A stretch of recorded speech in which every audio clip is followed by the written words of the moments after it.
que choisir entre les machines guidées ou les poids libres, bouge pas, je t'explique tout de suite.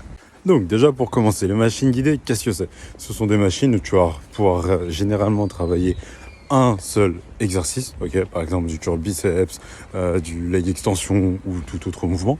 Son plus gros désavantage, c'est que du coup tu vas pouvoir travailler ta technique, apprendre et comprendre les mouvements, et tu vas vraiment pouvoir travailler en toute sécurité. Donc pour les débutants, c'est vraiment ce que je recommande.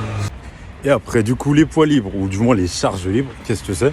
Ça va être par exemple quand tu vas aller chercher des haltères, ou quand tu vas faire du back squat, donc c'est-à-dire que tu vas prendre une barre libre et tu vas venir ajouter toi-même tes disques et tes charges. L'avantage, c'est que du coup, en termes d'amplitude de mouvement, tu vas généralement pouvoir aller chercher un peu plus loin. Après, le désavantage, c'est que ça va te demander beaucoup plus de technique de mouvement, également une plus grande maîtrise et un meilleur schéma corporel. Donc schéma corporel, si tu préfères, ça va être ta capacité et ton aptitude à pouvoir bouger ton corps dans l'espace. Par exemple, serrer tes omoplates, ça va demander une certaine maîtrise de son schéma corporel. Donc si tu découvres des exercices ou que tu veux améliorer ta technique ou également monter en charge progressivement pour t'échauffer, là, je vais vraiment te conseiller de partir sur des machines guidées.